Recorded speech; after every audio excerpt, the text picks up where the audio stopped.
WHIS is a platform. We're all familiar with platforms. We use Google, we use Facebook, we use Twitter. These are digital platforms. So when I say a platform, you automatically think, oh, that's a digital platform.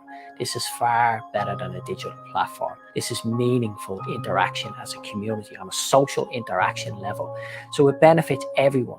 This platform is for 7 billion people. It has a great opportunity to bring people together, to tackle social isolation at the same time as we grow our economies for sustainability and regenerating communities, from children in the schools with kids to our senior citizens with seniors. We all work together collectively.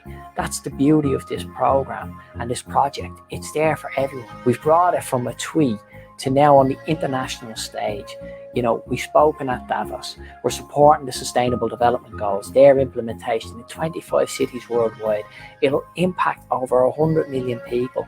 This is just the start. Where we see ourselves in the future is growing and evolving and supporting communities worldwide in your local community, making a difference on that circular economy model, generating income streams, but then reinvesting it back into the community. But the ownership is with the local community, so it stays local.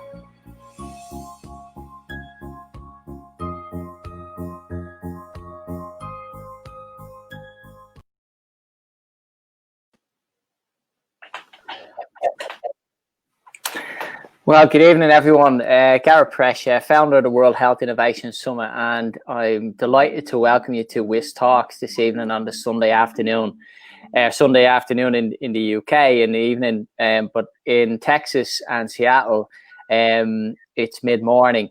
And Terry and Manas are with us, and let's just start with some short introductions. Terry, you're an amazing patient leader. Please tell us a little bit about yourself. Oh, thanks, Gareth. I'm really glad to be on the show again today.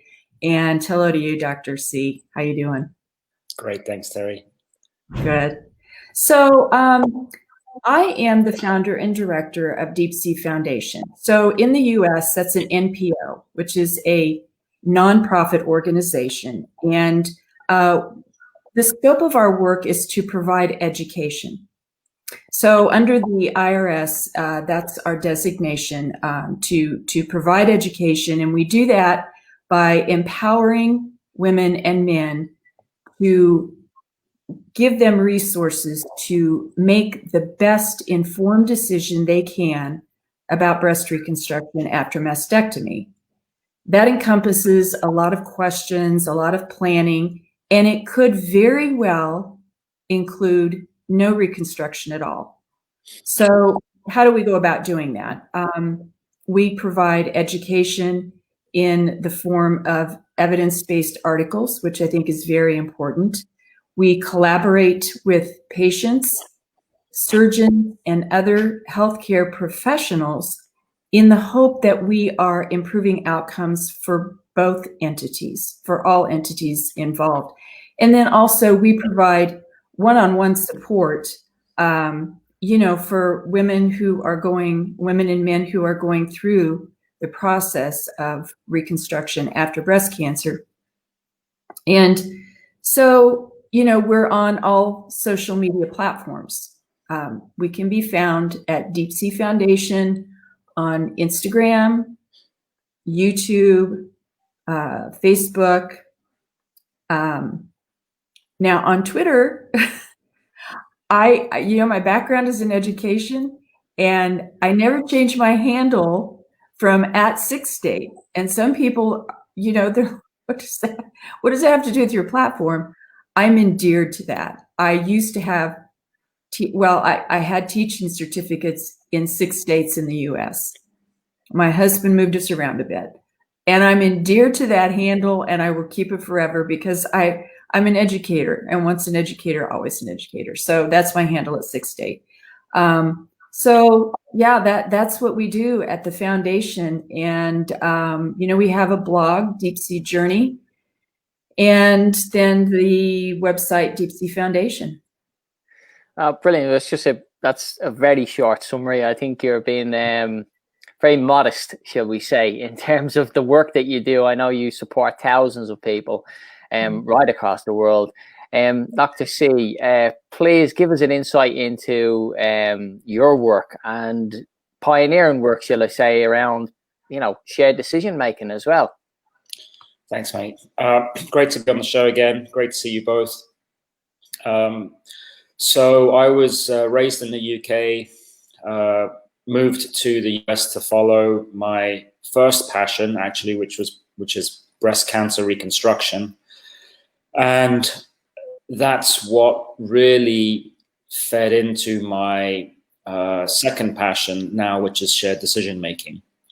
And that's been a very interesting journey, much like Terry's, actually. It's kind of been happening in tandem.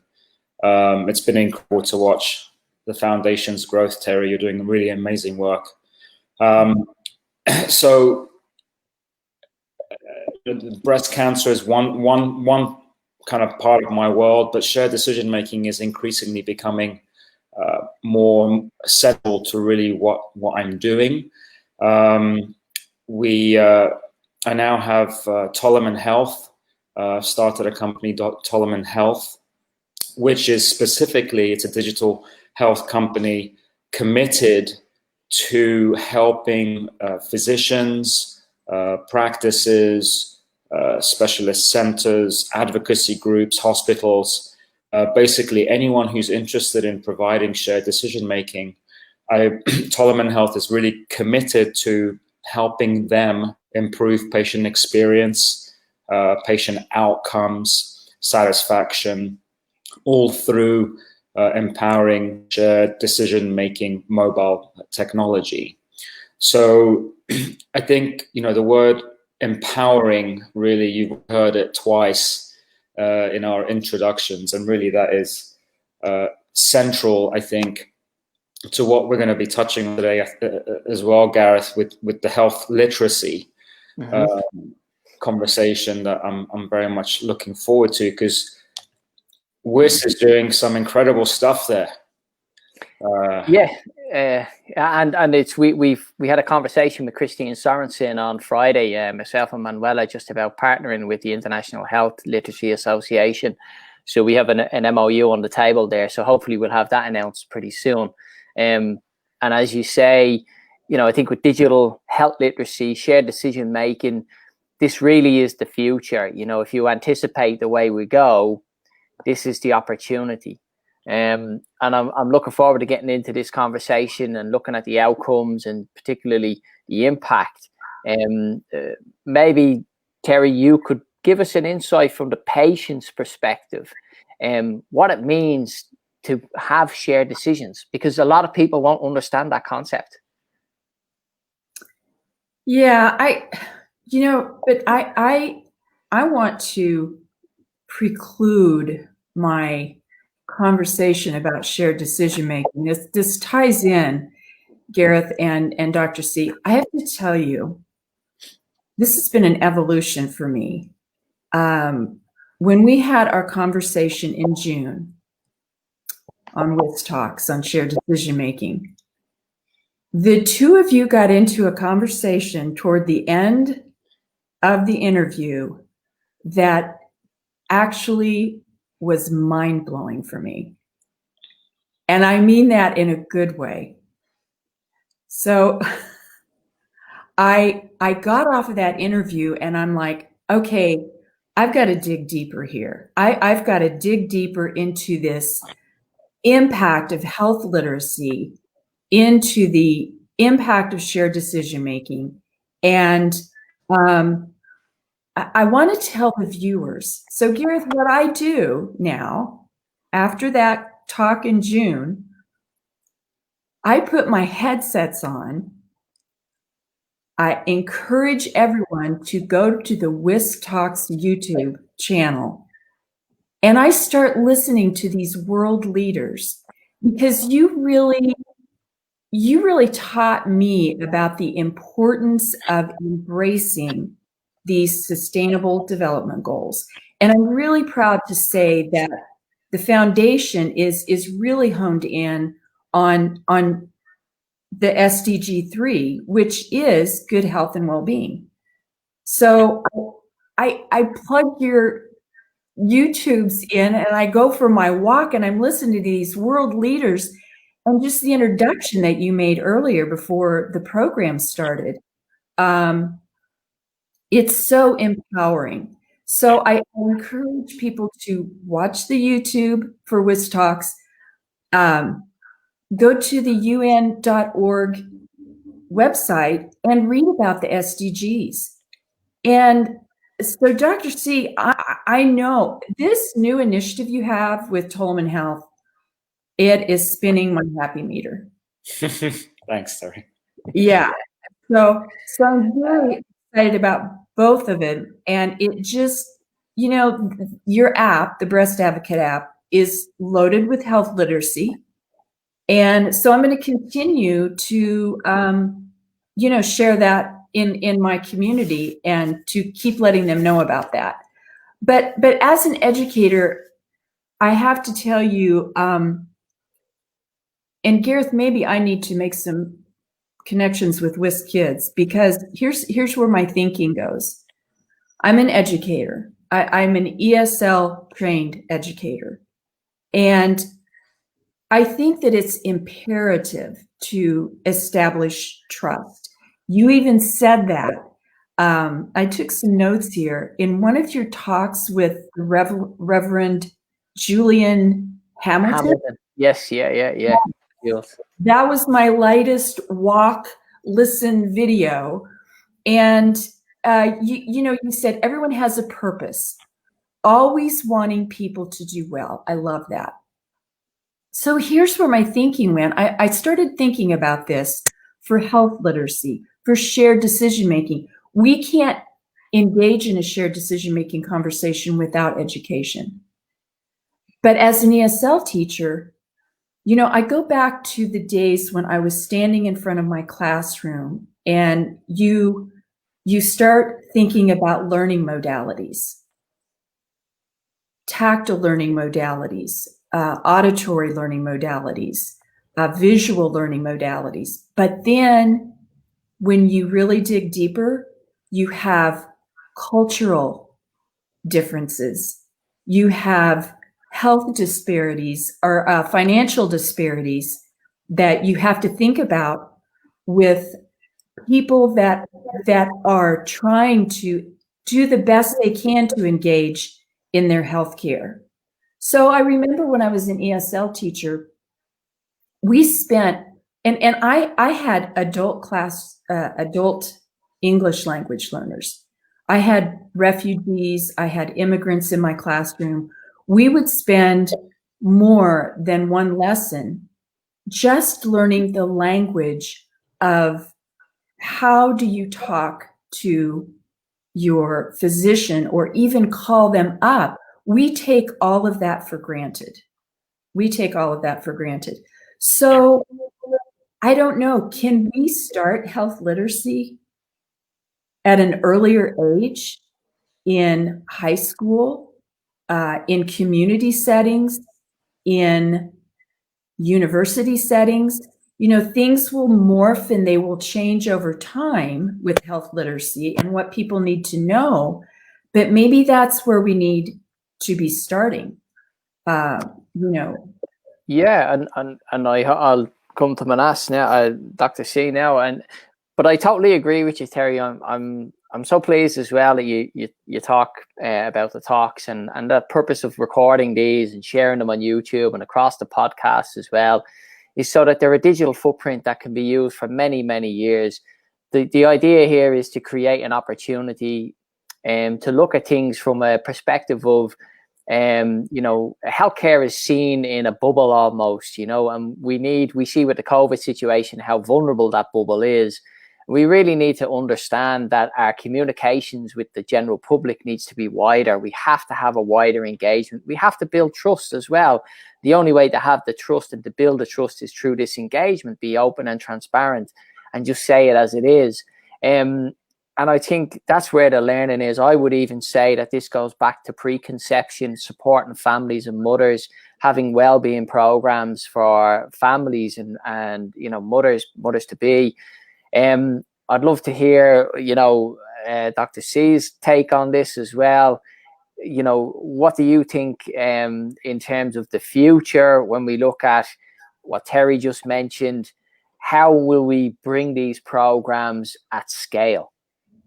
Yeah, that's, I mean, a lot to talk about, guys.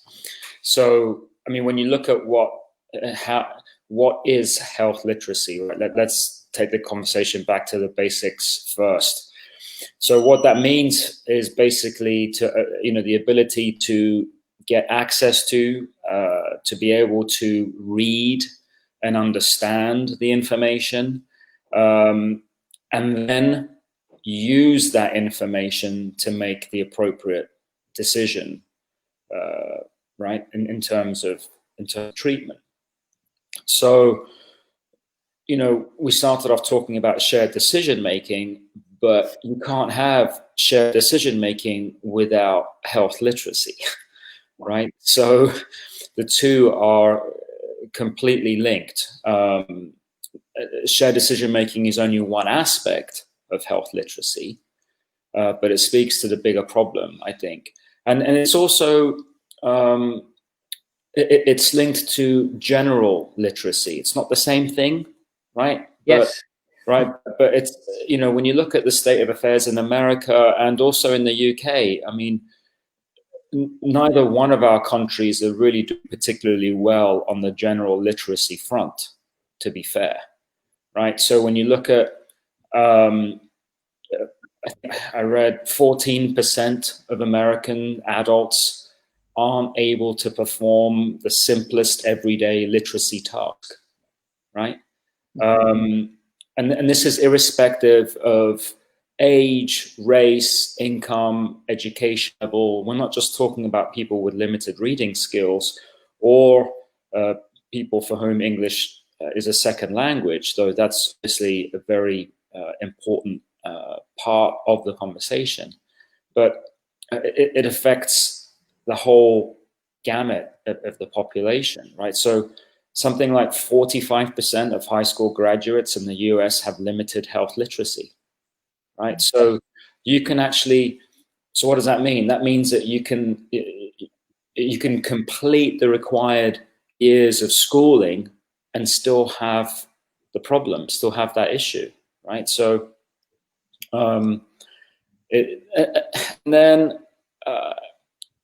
it's people with disabilities, right? And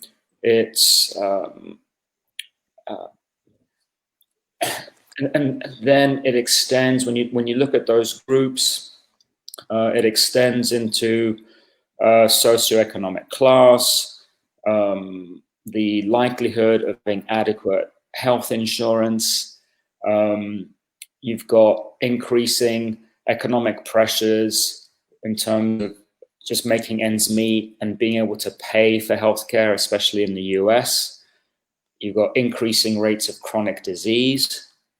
And then you've got, at the same time, you've got this shift really towards more consumer-driven healthcare, where you've got the patients, who are the consumers, being the allegedly asked to be the primary decision makers, right? But then this is on the back of a literacy problem and a health literacy problem, right? So it doesn't even go hand in hand. And you look at the ACA, Obamacare, so major public policy, which included shared decision making as a core, central kind of important structure, right? So requirement. So, how do we improve all that, right? I mean, yeah. I mean, I don't want to sound doom and gloom, but it's a massive issue. It's a massive issue, and there's been conversation about this for years, and it doesn't really seem like we've made much headway, Gareth. I agree, but let's just talk practically for the viewers here as well, just so that they can understand what do we mean by health literacy and shared decision making. And it's really understanding, it's navigating the system. I can just give you a very simple example in the Irish healthcare system. For example, I was in the gym one day working out, training, and a friend of mine was, his wife was expecting, and he said to me, I congratulate him. I said, this is fantastic, and he says to me, yeah, and we're going private, And so I was like, all right, okay, you're going private. And he kept telling me how amazing this was, And so I was trying to explain to him, but you do realize that if anything goes wrong, you'll be put in an ambulance and brought straight to a public hospital, right? You do understand that if there's any complications. And he didn't understand that at all. He didn't know what I meant by that, right? All he thought was the fact that he was paying private, that he was getting better care. And this is something that the general public don't seem to understand about the health system. That's not necessarily true, okay? And the reality is that, your care and the standard of care varies so different. And you know this, Manas, and Terry as well. It's not necessarily how much you pay. It's about the quality of service, if you know what I mean. People need to understand how to navigate the system. They automatically believe when you walk into A&E that you're going to receive this amazing service, that it's going to be, a guy with a white coat or a nurse that is at the highest level of standard. And that's not true. You need to understand, how do you navigate the system? We've all been through this. You have to shop around. It's like if you're going to fix your car, if you have a Ford or you have a Porsche, you don't bring it to a Ford garage. You know what I'm saying? So, and a lot of people don't understand how to navigate the system. And I notice it's different in different contexts, in different healthcare systems. But we need to have this conversation so that people understand what healthcare is all about, how it's financed, how it works. For example, going to an academic teaching hospital if you have chronic illness. That is one decision that you want to do. You do not want to be treated in county or regional hospitals who do not have the expertise. For example, with cancer, you're probably well aware of this, Manas. If you don't go to a specialist center, you're likely to miss out on the diagnosis because the radiologist is not used to seeing that. So there's a big discussion to be had here.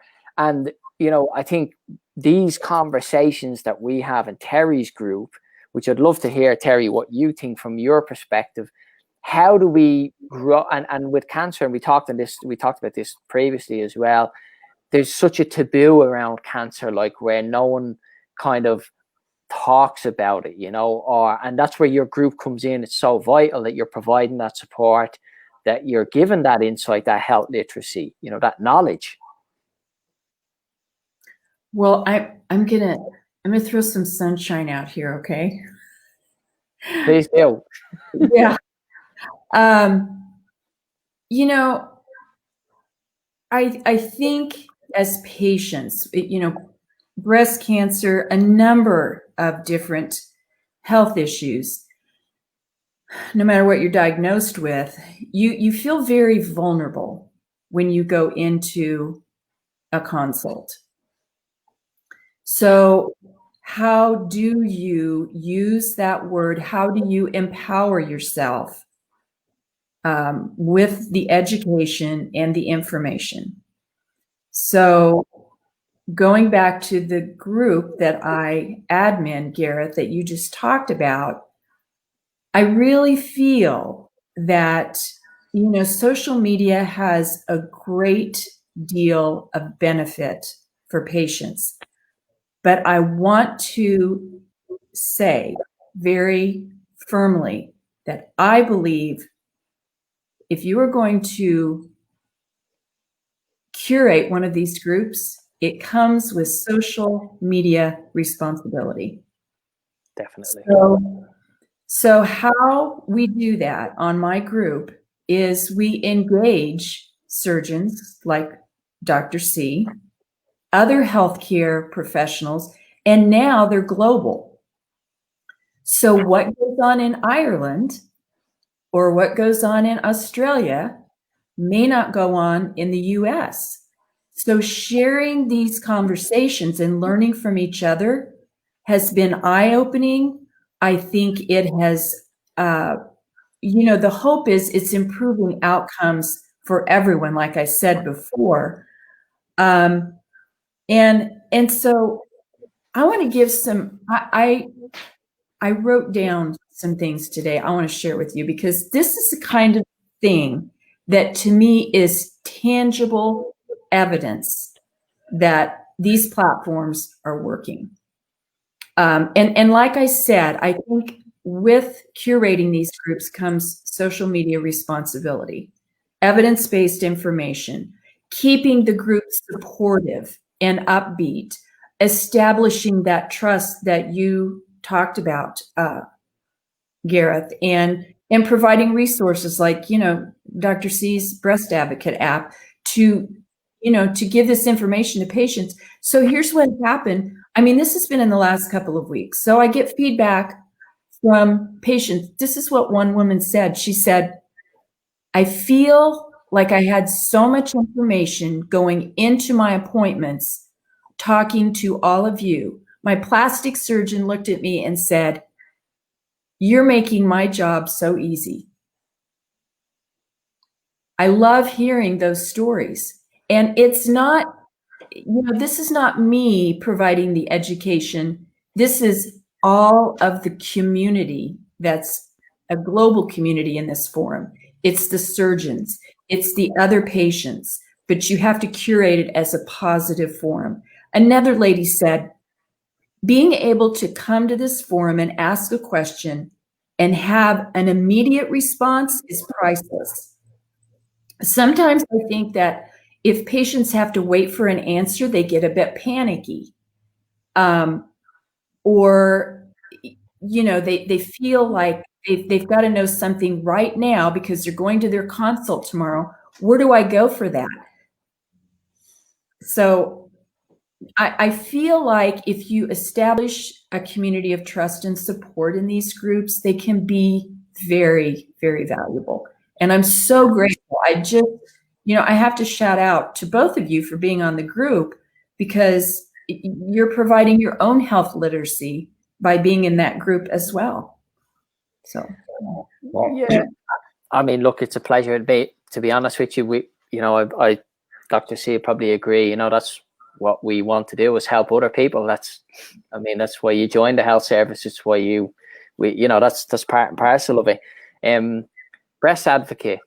Last week we had a conversation with Cancer Center in Kenya, in Kisumu, and I was talking about your work as as leaders in this space, and I think you talked about your group, Terry, and this is where the shared learning comes, and having this global exposure.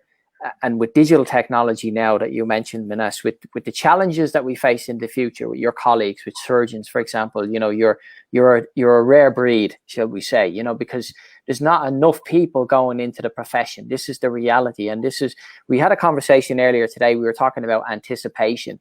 And really, this is where the groups that you're involved in, Terry, and as well, the wider community, need to anticipate what the future holds.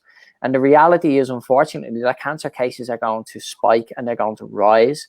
And we're going to have diminishing resources. And what I mean by that is we won't have the surgeons or we won't have the clinicians to support that by 2030. Now, how do we change the course here and how do we mitigate it? We got to be really clever, and we got to use these groups, and we also got to use Breast Advocate, for example. So, Manas, the question really is, how do we engage, our scientific journals, our publications, our colleagues, and our patient groups to embrace this change? Sustainable Development Goal 3 is probably one of the greatest anchors we have. And I suppose we also have this other advantage now that we have the faith communities who are supporting us, which are a huge influence on healthcare, for example. So I'd love to hear your thoughts. Yeah, well, first of all, I don't think you can really encourage or improve health literacy without community engagement, right? So I think we absolutely must be partnering and engaging with the people that we're trying to help, right? Because we need their feedback, right? So the people that we're helping now, Terry, everyone, in Deep Sea, the Breast Advocate app, from a patient perspective, really we're just going, okay, because that's the way I view it. We are reaching the low-hanging fruit in terms of people who can be helped, because they've got a cell phone, they've got a mobile phone, they're online, they've got internet access, they have enough literacy to use the decision aids that we're creating, right? But we're just reaching the people who are the easiest to reach and easiest to help. And when you look at what's coming, COVID has been really a interesting kind of window, I think, into what's coming. Not with other pandemics necessarily, though that's obviously possible, but I'm talking about the stresses on the system, healthcare system, Gareth, that you alluded to. And so I think we use, you can never let a crisis go to waste, right? Someone far smarter than me said that. And I think we can use the stress that this crisis has caused and other crises are causing on the healthcare system to fuel the conversation with our colleagues, right? Because decision aids, shared decision-making tools, those are also useful in maximizing the limited resources that we have from a healthcare professional's standpoint, right? So you look at Breast Advocate, for example. I'm in a very privileged position because I don't have to cram patients into 5-minute consultation slots. But just having a decision aid like Breast Advocate, I don't need an hour like I used to before either, right? So now I use the time. If someone has used Breast Advocate as encouraged, when I'm not reinventing the wheel with a bunch of information, the basic starter info. Here are your options. Here are the, kind of hone in on filling in the gaps, answering the nuances, really individualizing the patient's needs, right? Responding to those needs and customizing the conversation and the care that you can provide, because you're not reinventing the wheel. So if you multiply that on a big scale with any disease process, or really even better, preventative process, you can save a lot of time. So now we're maximizing what we already have whilst we're asking how to get more help, right? And I think, people are generally creatures of habit. Physicians are no different. We're status quo beings. We like doing things the way we've always done it until we feel the pressure and the need to change. And I think that's what's happening now. So I think it's an opportunity that we can use to make things better. Yep, I agree. And I'm going to come to this. This is some of the questions now I think we need to discuss around is the financing of all this. And I think, Terry, you just gave a great example in terms of measuring outcomes and investment.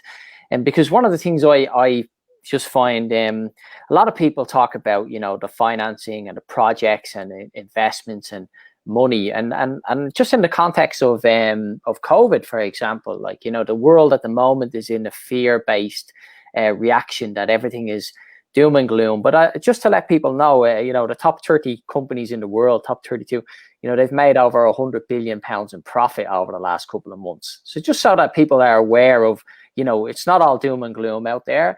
And at the same time, we've had 400 million people lose their jobs.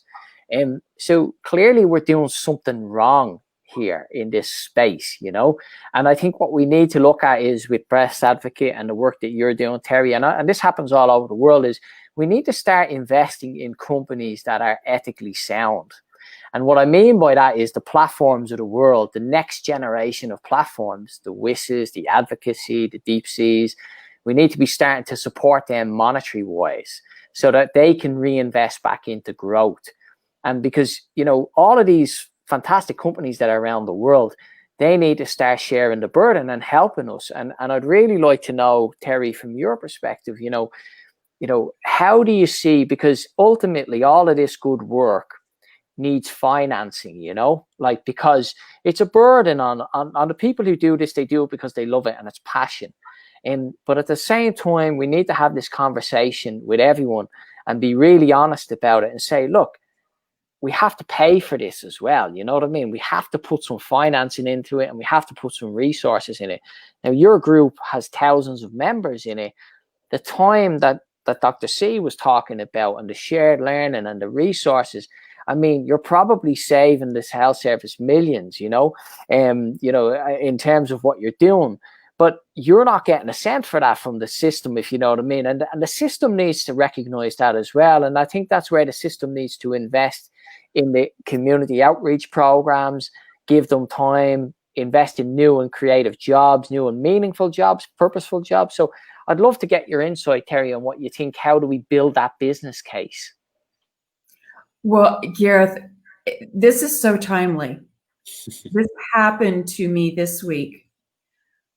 I mean, when you're running an NPO, one of the hardest things to wrap your mind around, it was a shift for me to go from writing about this and having a blog to, running a nonprofit organization. So the revenue part of it felt a little awkward to me at the beginning. I'll just be honest with you. And I think Dr. C will probably attest to that. But this happened this week. I had an industry leader call me up and ask for my input. I really feel, if there are any industry leaders that are watching this, they ask me, how do you feel about industry engaging with patients? And I'm like, let's do it. Because what I told them and the information that I gave back to them, I said, if you are putting patient education at the front and center of your message, then you are doing something that is ethically responsible, like you said. Because I think with industry, there's kind of and it's founded understandably in many ways. There's a misconception of monetizing everything, money. But I really do believe, and I see it with some industry, this paradigm shift of focusing and engaging patients and wanting to educate patients about their product, but in a way that improves patient outcomes, but also sharing personal stories that patients have. So I really feel that these revenues can be done in a very ethically responsible way, and that industry can engage. And before I forget it, this is kind of off the question that you asked me, but I have to circle back to Dr. C's Breast Advocate app and the hope that it's reaching a very broad audience. And Dr. C, I know you remember this story. I sent you a message about it. So I was on your app one day in the community portion, and a gentleman reached out and he said, is there any information about male breast cancer? So I responded back to him. What I didn't know is he was a man from Africa. I believe he was from Kenya. So I reached out to the Male Breast Cancer Coalition. There's some of them in my group. And I said, hey, we have a gentleman here who's wanting to know more about male breast reconstruction. I wouldn't have found that gentleman had it not been for the app. Do you remember this, Dr. C? Yeah, I remember. Yeah. I love those kind of connections, and we do it. So that was a segue from what you asked me originally, Gareth. No, I was thinking of it when Dr. C was talking about his app. Yeah, I mean, look, I wanted to, Dr. C, you'll be able to give an insight into this, because one of the things that I find frustrating with the industry side of things is the harvesting of intellectual capital for profit. Like, so we have a situation, and I've been in part of these workshops recently around cancer, actually children's cancer. And then, you know, you have the patient groups that are there who are not being paid, who are coming on their goodwill and sharing their knowledge. And then you have the industry experts there, and you have the consultants there. And the industry experts there are harvesting up all the intellectual capital, and then they're commercializing it for huge profit. And then at the end of the session, you're saying, you know, you hear the clinical colleagues or the nurses or the patient groups talking about, you know, we really want to fund something for the children, or we want to do something like this. And to be honest with you, like, for me, it's totally unacceptable for large multinationals. And this is where we need to have this conversation with them to say, you know, look, guys, you're doing pretty well out of this knowledge.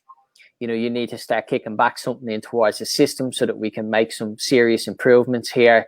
Why don't you fund some of these patient groups? Why don't you recycle some of that cash flow, put it into R&D, for example? Because I think it's time to have that discussion, because really these are the ethical future. You know, if we want to have an ethical and transparent and open conversation, if Terry's input, my input, your input, it's valuable. Like, you know, it's very valuable. You know, the information that are being shared here is 20, 50, you know, we've got experience many years, and that has to be valued, you know. And if someone else is making profit from it, well, sure as hell, it has to be valued. So I'd love, Manas, like, you know, you're developing open source software and so on and so forth. But I think this is where we really need to have the conversation about the value created within the health system, and how can we let that out into the open and create value that's monetized, but also reinvested back into it. So I'd love to hear your thoughts, Manas. Yeah, so I think it depends on who you're talking to. So if it's government, you know, federal, state kind of organizations, I think the conversation there needs to be centered around cost savings. And so there has to be the costs associated with improving health literacy need to be weighed against the financial and human costs associated with ignoring limited health literacy, right? So that's one angle. When you're talking to industry, you know, Gareth, if you don't ask, you don't get. Mm-hmm. And you know, this really the conversation is completely different, and I'm having it in terms that I think they're familiar with. So really what we're talking about from an industry standpoint is it's influencer marketing. Mm-hmm. Yes, yeah. So that's really at a very basic kind of industry ROI conversation level. That's what this is. So, you know, here's why I need to see this to develop this conversation with you.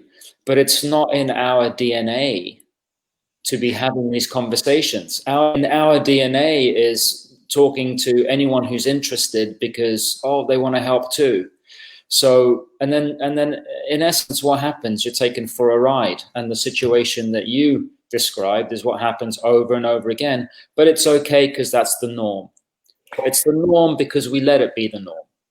Yeah, see, I just don't think that should be the norm anymore. I think we've got to where we have wisdom, like we have knowledge, we have experience, we have expertise, and this is part of the group chats. And, you know, I think we all need to wise up almost, you know what I mean, in terms of exactly. But one of the things I picked up on what you spoke about there around the cost savings and the sort of the public sector or within the health system is entrenched with this cost savings mindset, which I think is the real opportunity, if you ask me, in the future is, and why not look at the value created, like, you know, so in terms of keeping people healthy, what is the value created there? There's tangibles there. We can measure that, like, you know, for example, you fix someone up who's had an accident, he's fallen off their bike or whatever. you know, he goes on to set up the next Microsoft or the next Apple. I mean, what's the value there? Like, you know, so we need to look at this, because this is where health outcomes come from. This is health is wealth, you know.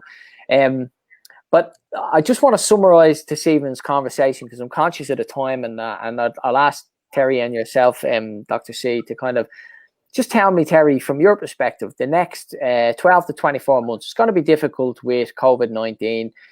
Where do you see yourself, Deep Sea, progressing with SDGs, for example, SDG 3? Do you think that there's an opportunity now with technology and with Breast Advocate as well to begin to widen the net and even go to a preventative model, even, you know, from the point of view that how do we offset these things before they happen? I'd love to get your thoughts on that. Yeah, I think that we really need to keep listening to patients. And, you know, my goal, I've often given myself a different name to some people, and it's the connector. I really believe if we connect the right people, that we can improve health literacy. But we all have to be willing to establish the trust, to open the conversation up. And I see it happening in these forums, and it's just, Gareth, it's just going to be continuing to nurture that and to use as much social media. I don't, you know, I've got a great group going on Facebook, but I've got other people that connect with me on Instagram or on Twitter. And I think that we have to utilize social media right now and websites. Let's turn the TV off and start looking at websites for a change and getting information there to really get the best health literacy that is available out there, so we can be having some authentic and honest conversations about how to improve things, not just for patients, but also for clinicians. So I'm hopeful that this happens in a wider sense. But Dr. C, just the last question, just for yourself as well, and one point I'd like to touch on as well is we touched on spirituality earlier today, like, and I think this could be a little nugget as well. Like, it's often dismissed in terms of the context of healthcare, like it doesn't seem to have particularly a place.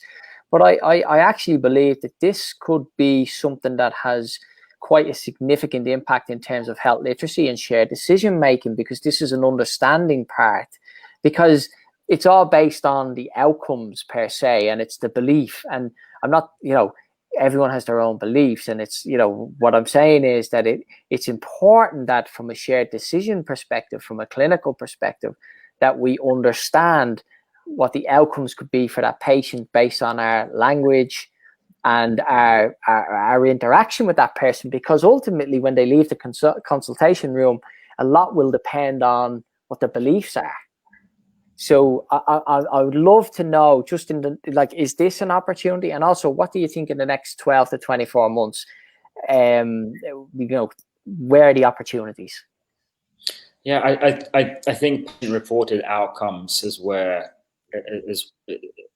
a lot of value is going to potentially come from if we can harness that, because there's a lot of learning to be had here both ways, you know, both directions. And that, going back to what I said earlier about engaging the people that we're trying to help, it's you know, it's full, you come full circle. When the outcomes that you're measuring, you know, you're looking at the recipients to provide you with the information, and how, you know, what's a real outcome?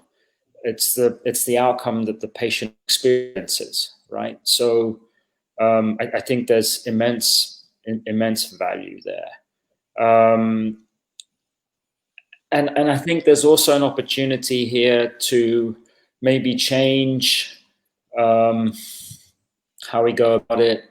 You know, what I've learned really with Breast Advocate, and as we've kind of transitioned our thinking, was there's an opportunity here to essentially crowdsource this. So instead of, like, for example, take Breast Advocate, instead of me trying to illustrate thousands of times to individuals the benefit of Breast Advocate itself as it is, with the content it has in there and all the rest of it, and convince them to use it and use the content, why don't I just help them create their own version? Because now it overcomes other obstacles, potentially, differences in geography, differences in healthcare system, differences in expertise, differences in access. So instead of trying to create one product that checks all those boxes, I mean, that's a monumental task. Essentially, give it to everyone, let everyone use it on their own terms and define how they use. So it's kind of open source. It's white labeling, essentially, right? So I think that removes a ton of obstacles and lets people do things and help out in the way that they can, based on their specific situation, location, and all the rest of it. So I think that's the way that we can use tech really to maximize this. That's what that's next 12 months. That's what I'm focusing on. Well, look, I wish you all the best, and I know we'll be working closer together on this, and I'm delighted, that both of you took the time to take part in this evening's discussion. One of the things that I really admired what you said there was about the impact and the patient's impact, and what it means for them, and that really is a wise piece of advice, because ultimately, like, when in the health system, it's not about how the surgeon felt, or to a certain degree, when you sit with a multidisciplinary team, and we've been to a lot of meetings where they talk about statistics and all, and I've been in many of these meetings, and but ultimately, how did the patient feel? Like, what is it? You hear a lot of reports about, how fantastic things are. You talk about all these statistics about, we've done a really great job. But yes, but there's one or two patients who have bad experiences, and that's where the learning comes from. Ultimately, that's where we need to be plugging the gap, and that's where the improvement comes from. So, look, thanks a million for joining us. A pleasure. I just want to say thank you to both of you for all the great work that you do. Delighted that we're connected in this space. Delighted that we're working towards the SDGs. We've got a big agenda to do. So it's good evening from me, and enjoy the rest of your Sunday to both of you and to everyone watching. So thanks a million, everyone. Bye-bye. Thanks, Gareth. Thanks, Terry. Yeah, thank you both.